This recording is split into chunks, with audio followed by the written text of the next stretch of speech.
Introducing the next level of 7th Seal Codes.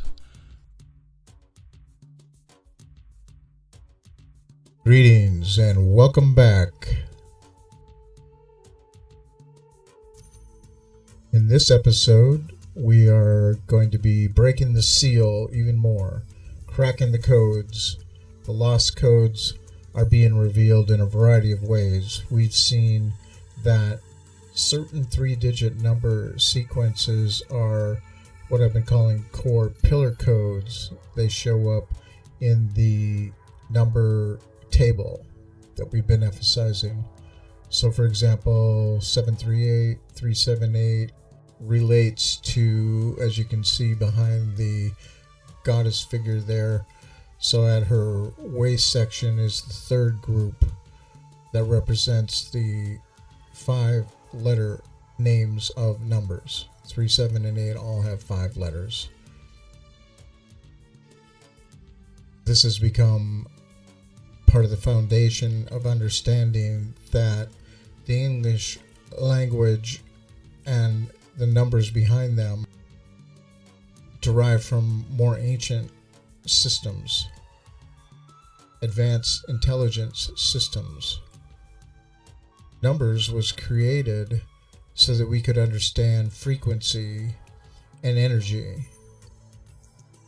These things existed first, and we needed labels to be able to understand them and talk about them. In fact, some 20 years ago, or thereabouts, when they began to talk about the potentiality of string theory, I said they're going to find that there's sequences of numbers within those strings, and when they understand that, they'll be able to understand more of the metamechanics of the universe. Indeed, that has been the case. I have a little more exposure to the importance of the snake, goddess, serpent energy, kundalini, all the correlations to snake imagery. As we proceed, I'll be bringing out even more, so we'll touch on some of that. So let's go deeper. The Bible and Revelations talked about opening the book with 7 seals in the end time. There's a chapter in Revelations that says that people were concerned that the book would not be able to be opened, and the angels indicated that there would be one who could open it, and not to be concerned because he was from the line of the tribe of Judah. I had an experience when I was 26, and I also had a psychic that confirmed the experience. I was sitting around the campfire with Jesus and knew that I was an apostle. And when I talked to my psychic, they said that indeed I was the Apostle Thomas, and that I would be unveiling hidden mysteries. They told me that the veil had been ripped asunder, and that I was on my way to discovering many more secrets.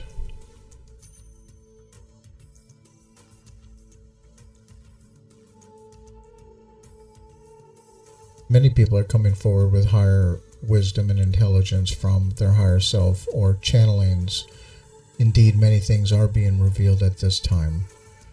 Unveiling creation codes or divine intelligence that proves that there is a higher wisdom, the metamechanics of the universe, a hyperdimensional math, as we've talked about it before, that enables miracles to happen, magic to happen, divine alchemy.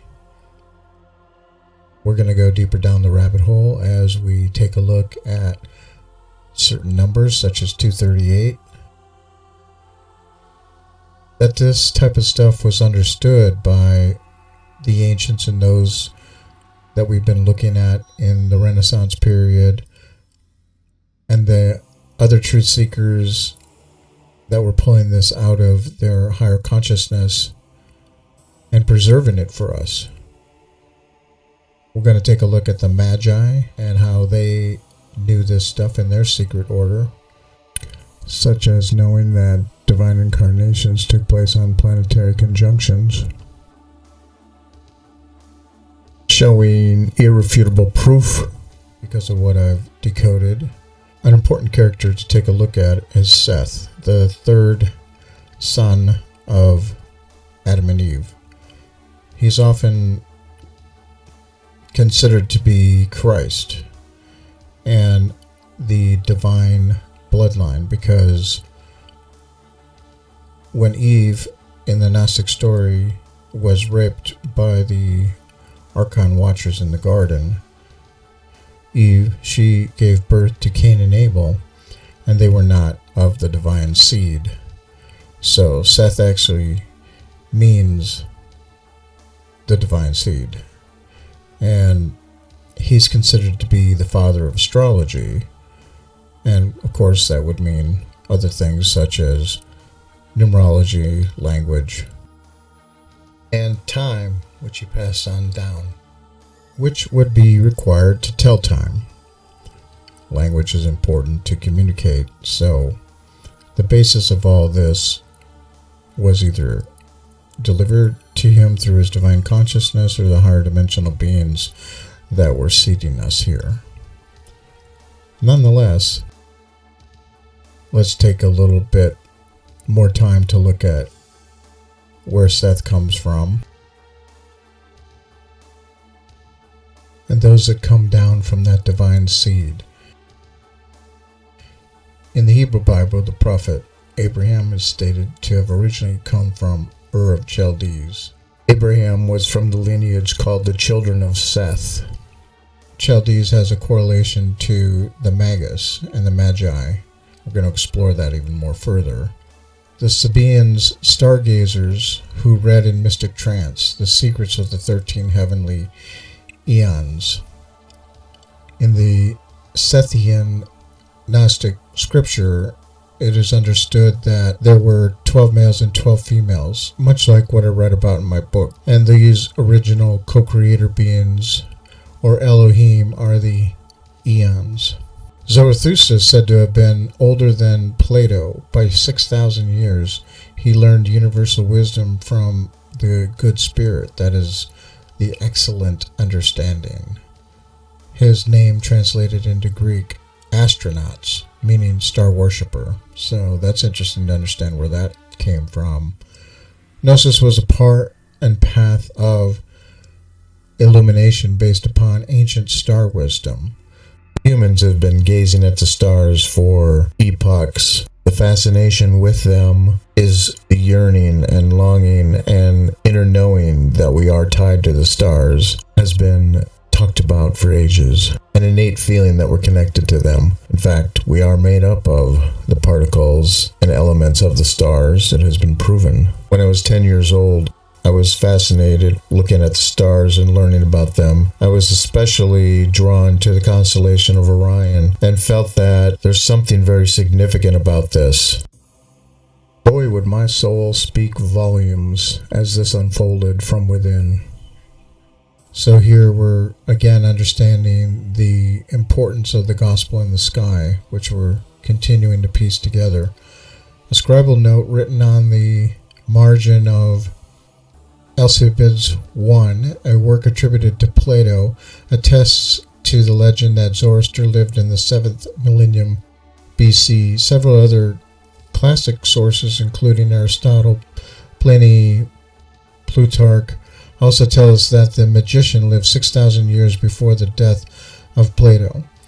The rise of the Magian order, the original priesthood of ancient Iran religion in the Age of the Twins, was around 6000 BC, a date supported by the Greek sources.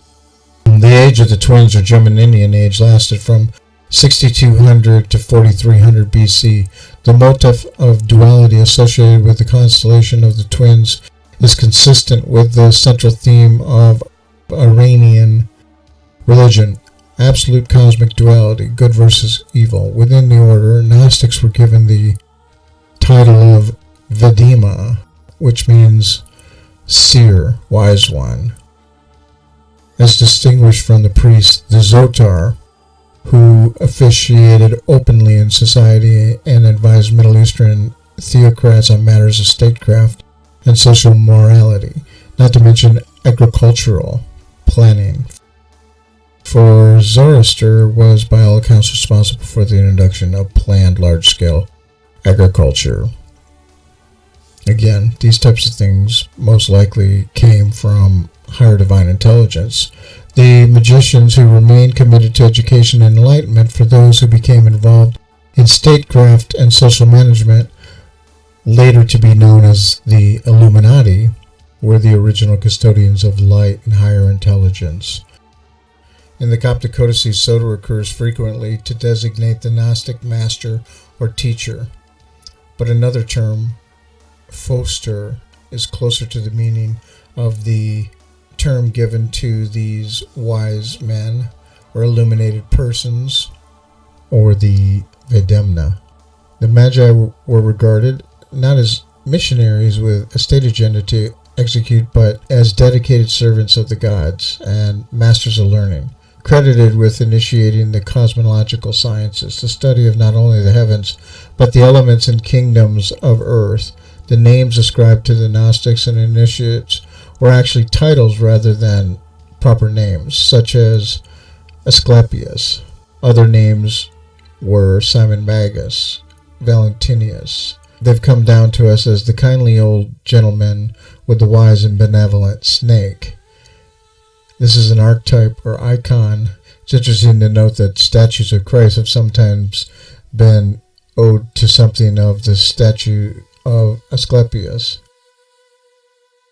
The children of Seth is the legendary name that the Gnostics assigned to a sacred lineage of Fosters or revealers. The name Seth occurs in the Bible in Genesis 4:25. Adam knew his wife again, and she bore a son and called him Seth.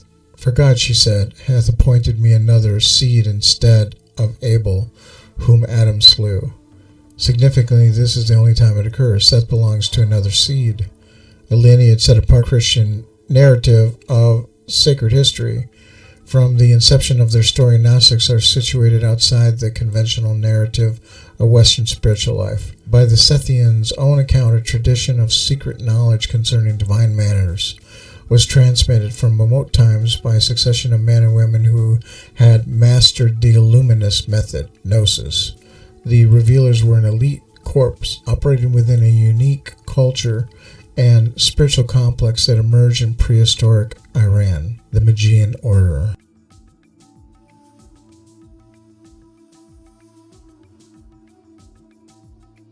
Was there a secret ancient book, one that was preserved and kept sacred? There's a bit of information about a Chaldean book of numbers, and it has been said that when the Chaldean numerology came out in published form in the 20th century, many did not believe the power and greatness of the system, as the world previously followed Pythagorean. New Age numerologists were pondering over the birth of this new system and its origin. In fact, even now acclaimed Chaldean numerology practitioners are not able to answer the origin of manuscripts that contains the wisdom words of Chaldean numerology. Is this what we're looking at? Because the Chaldean cipher is not all that different from the Germain cipher. Let's dig a little deeper. The Chaldeans were masters of heavenly sciences, as we have heard, such as astrology and numerology.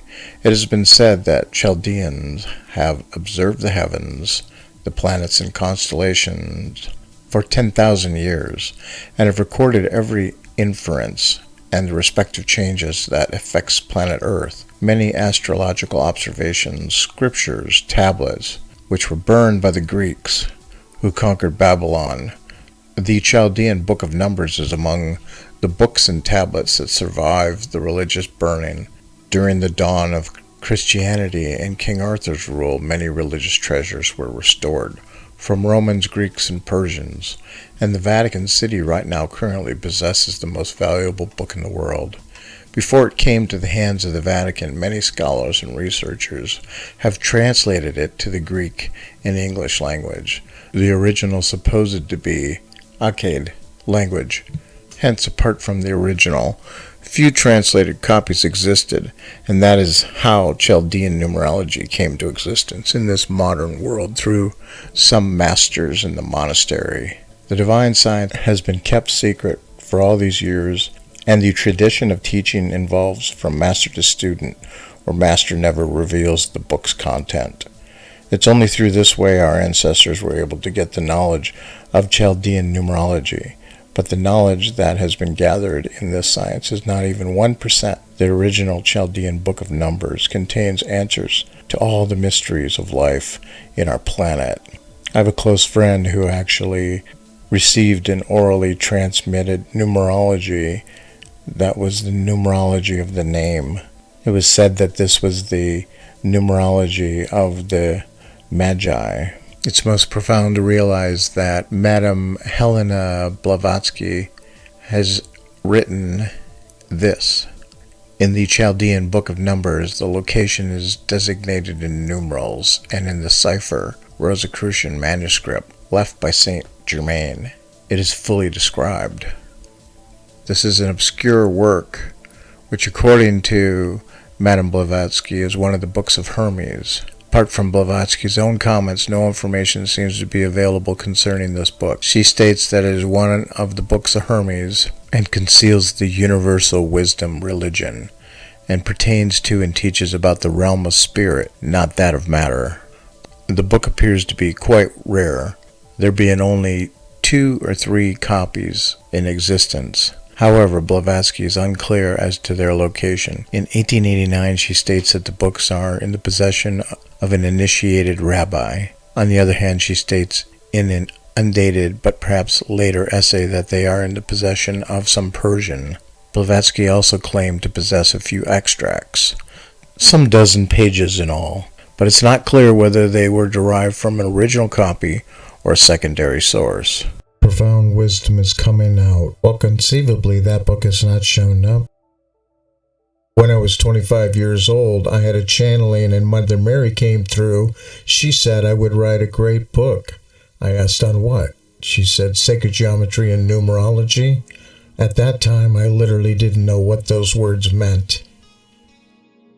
I innately knew I would be opening the book with 7 seals in my life. When I began to link into my oversoul consciousness in my late 20s, I cracked the first seal. It is going to become ever the more evident that we are peeling back the layers of this book and cracking the seal and the code. Robert Camp, who brought us the Destiny cards, learned it from the Order of the Magi, where it was kept as an oral tradition. As I've stated, this is the divine source code. Numerology, astrology, and tarot woven into one. The keys to understanding the creation codes lie within understanding these number sequences and the related information pertaining to the intersection between sacred geometry and numerology, which I've coined meta-numerology. Let's go down the rabbit hole even further as we take a look at what I have found and reveal within the Magi sigil.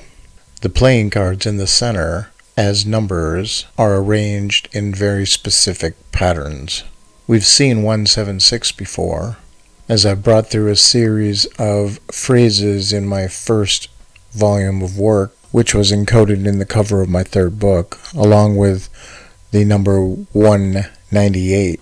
Both of these numbers exist within this magic square. In addition, we find 11 or 238. We also find the significant sequence of diamond cards, 567. The 8 of diamonds itself is a very unique card, and naturally is the next card in numeric sequence.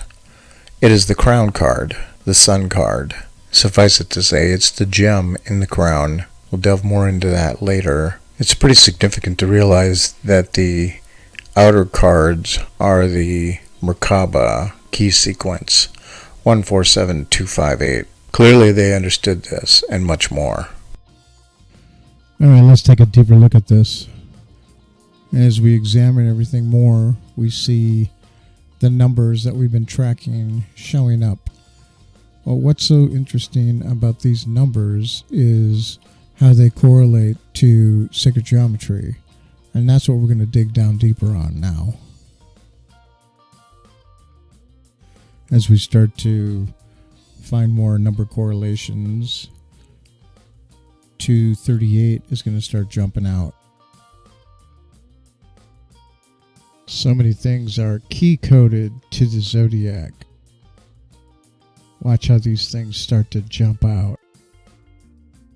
I created some symbols in this little diagram to correlate the types: cardinal, fixed, mutable, and the 4 elements. With some match colored coordination, you can see how we have 3 squares within the wheel. Now, how does 238 come into play? The names of those types. Wow. 11 or 2 is mutable, fixed is 3. Numerologically compress it down. Cardinal is 8. It's interesting to also see the Germain cipher values, being that 288 is a correlation to one of the points on the compass following the 5 senses. I believe you're beginning to get the picture. All these things are divine intelligence. This understanding is the metamechanics before life came to this planet. And are you beginning to see how truly profound this is? So we're beginning to get a much clearer and fuller picture that everything is a whole system. Light, sound, color, frequency, numbers, they're all the Mother Nature creation formula. And when we operate from the place of understanding that light is information and our thoughts create our reality, this is supercharged when we understand what the creation codes are, what the underlying frequency sequences are. And our communication with our guides and our higher self is accelerated and clarified when we can communicate with the same light language. This is really exciting. It's going to get even more so. We don't have to wonder where a lost book is. This is all being revealed to you now. So, going deeper down the rabbit hole, let's look at vortex math and the flower of life and understand that all these pieces that everybody is discovering and remembering, they all interconnect. Looking at the 8 sets of balls, like the 8 cells of creation, as they match up to the number sequence that we have been understanding and identifying throughout this series that we've looked at in a number of ways as variations of 147258. Let's see if you notice any numbers that have come to your attention. There, 147. So the 3 numbers behind and around 3, for example, is the sum of the 3 numbers behind it. And that happens on every facet. And look, there's a number we've come to know. And another one. So it becomes fairly obvious that the ancients knew this because this is higher divine intelligence. This is the super number magic underpinning that everything is self-aware. Everything is a microcosm, macrocosm, a hologram or fractal that has the whole within itself.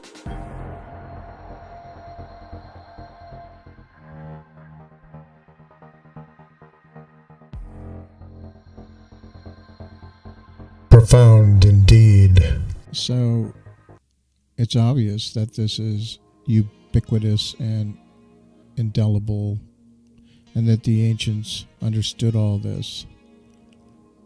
Let's take a look back briefly at what was being taught with the Iranian ancient mystery school, the children of Seth, or the Magi lineage.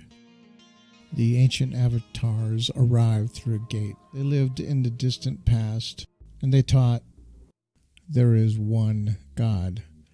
Ahura Mazda means wise lord, or lord who bestows intelligence. He taught that there is a struggle of cosmic powers, light and darkness. These two are twin brothers. It's the same story as many of the indigenous cultures on the planet, from Sumerian, Enlil, and Enki to the Egyptian Osiris and Set.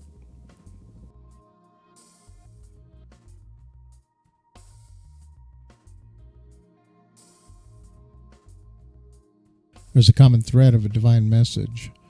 Zarathustra was a priest king in the ancient Iranian civilization. He ruled by virtue of his connection with a spiritual force, and that connection divinized him. He governed on earth by the same power which created order in the cosmic realms, just as in the mortal worlds.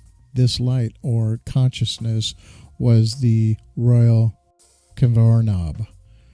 This light was represented as being a presence or energy that was alongside the king, or as a double, as the divine self, a joining or braiding of the higher self.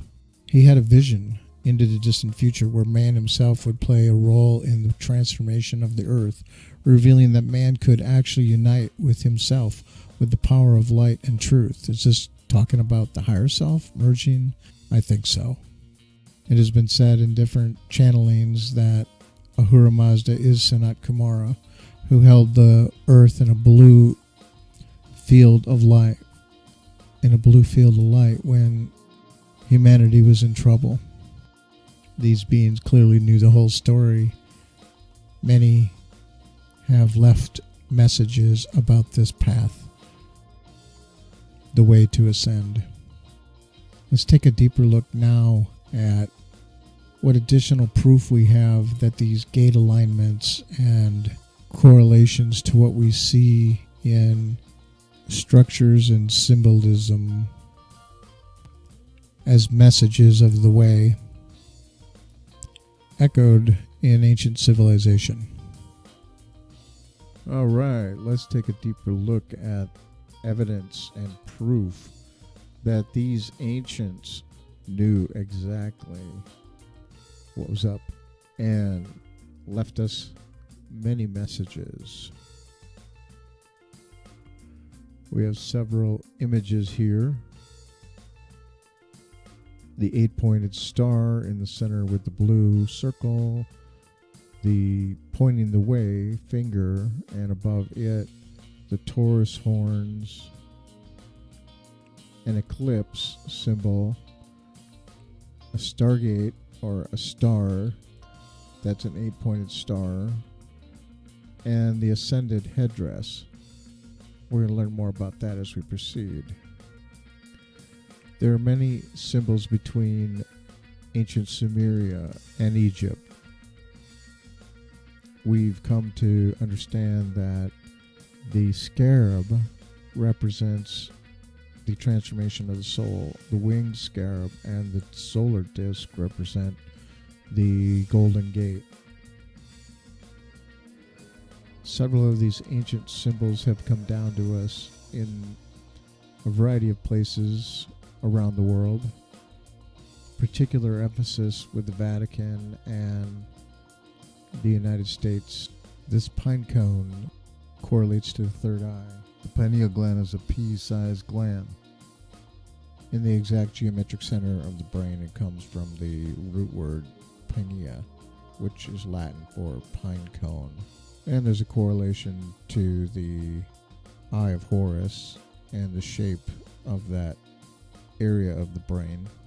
These ancients left us these clues so that we could awaken and traverse the higher dimensions. The evidence of these gates continues to be clear through this lens. Let's look at some of the similarities of the gate symbols, opening the gate. It's interesting, these winged beings, do they resemble angels? Does it mean they are flyers, travelers? In Egypt, the solar bark is how they traverse the heavens and travel through the gate. The way symbols. Let's zoom in on these a little more. So the 3 at the bottom will become important. 8-pointed star, crescent moon, and a star disk. And of course we have the balls, 7 balls, which are essentially stars, but they could be symbolic of something else. Look at this headdress. It has 7 balls or circles at the top coming out of cords off the solar disk of 7 serpents. Clearly 7 is key, as we've seen in many ways. Inside of each of these balls is the seed of life, a little Merkaba symbol. Wow. And another very powerful set of symbols. We got Thoth in his ape form, and above his head is the Omega symbol. We certainly have the scarab carrying a solar disk with a star in it. We've got a solar disk with sun rays, and we have Thoth holding the Eye of Horus. 2 of them depicted means fully awake, so this is very telling. Couple that with, in the Sumerian symbolism, we have a hidden Omega symbol inside of the winged Ahura Mazda. Could this be a gate symbol itself? As we start to look deeper at these symbols, notice the symbol on the right being held up to the shoulder. That resembles the Egyptian symbol, the crook and the flail. The flail is, and you might want to pause this to read this, one of the symbols, one of the tools that the pharaoh holds. But here we have it sticking out of the cow. The cow, which is Taurus, which has the symbol for the silver gate. There's a lot of conjecture about the Pleiades being the cut off leg. I'm going to show that Kapesh and the Ak are actually something entirely different. The Pleiades is called Nekhek and is only one of 3 stars that are mentioned by name in the Book of the Dead. The bull's leg, which is set, and it is at the center of the wheel. It is what the temple alignment and the rope pulling ceremony ties to.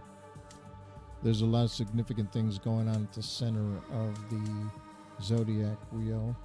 It's also profound to realize that the zodiac wheel from the Sumerian civilization and the Egyptian civilization is almost identical in every way. They also depict the rope pulling ceremony for the alignment of temples. Here you can see ropes attached to the 8-pointed star coming off of the temple. And here we can see evidence that these headdresses are telling us a story, that they're very important. The headdress that met she who wears the 2 horns has to do with the alignment. Her headdress actually represents an 8-pointed cross, symbol of the great celestial conjunction. Seshat helped Pharaoh with the alignment of the temples. The word that describes the stretching the cord was involved in aligning to the gate to the stars, the aligning of the temple to the celestial bull's leg, while Seshat connected the other peg to her home place. The bull's leg is Ursa Minor, the Little Dipper. The living god Thoth, nourished by the sublime goddess in the temple, the sovereign of the country, stretches the rope in joy with his glance towards the Ak of the bull's thigh constellation. He establishes the temple house of the mistress of Dendera as it took place there before. The bull's horn alignment to the silver gate 522 is depicted on Isis. On Serket we have the scorpion, which represents the golden gate. Isn't it interesting to see the correlation to what these different teams in the Sumerian civilization wore? How did everybody overlook this?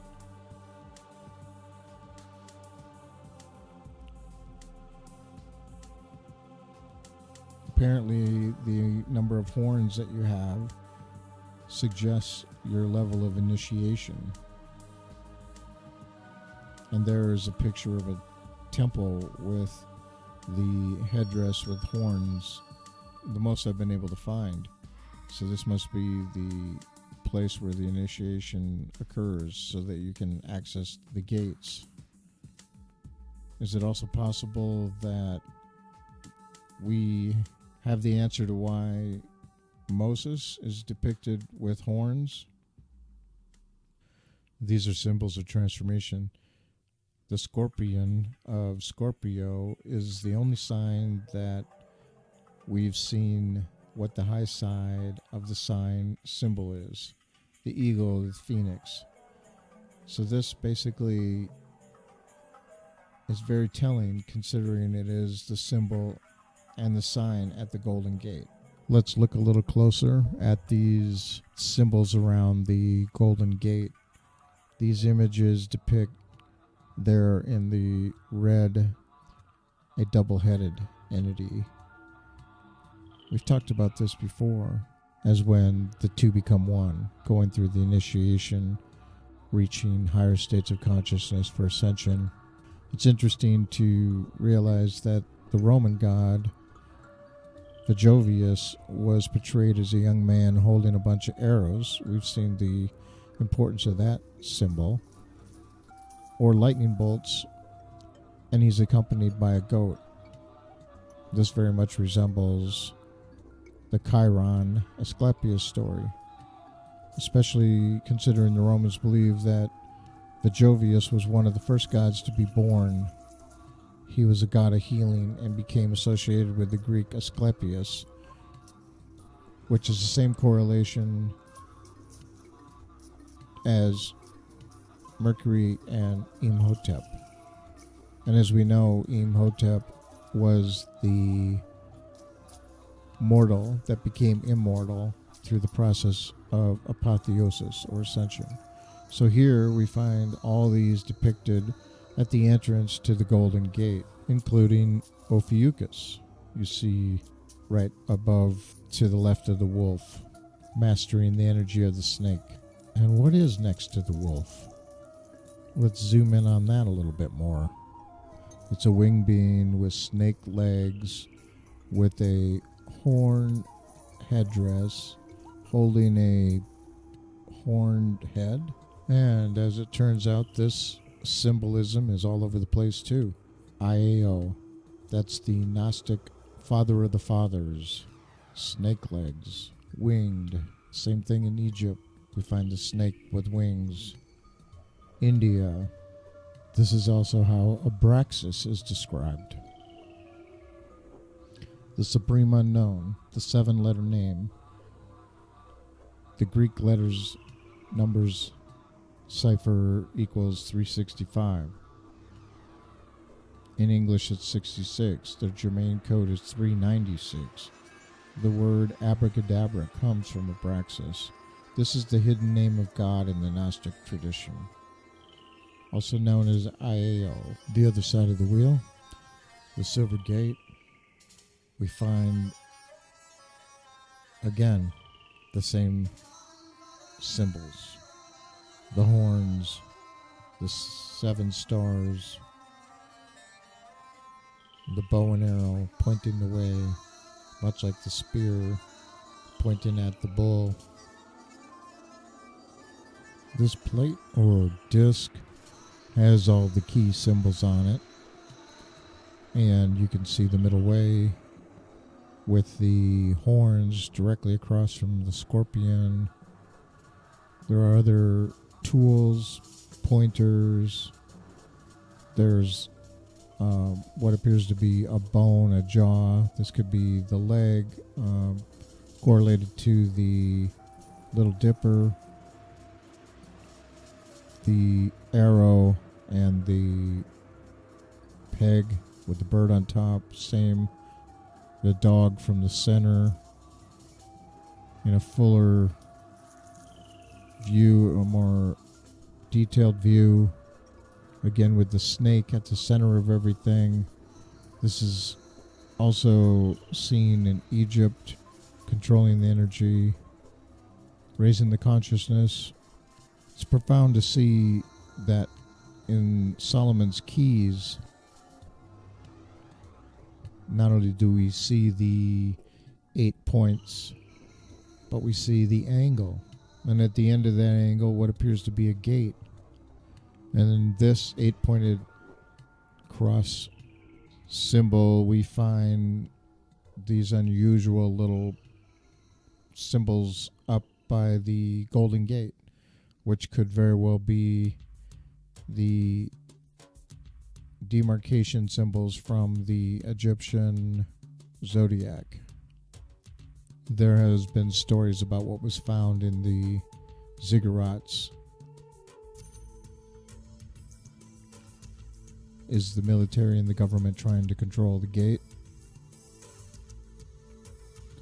I believe we can access the gate with our consciousness as we surmise all the information. In a fuller disclosure, this image found in the tomb of Signet, I believe, depicts the alignment to the Silver Gate. The 24 sections in the wheels demarks time, a countdown. There's a man pointing up at the alignment. And what's so interesting is I saw this image in the sky when there was an eclipse around the Silver Gate, and it became very obvious to me that in the distant past, the future of awakening consciousness was known and foreseen, and all these clues were left behind so that we would embrace our divinity. Thank you for tuning in. Many blessings.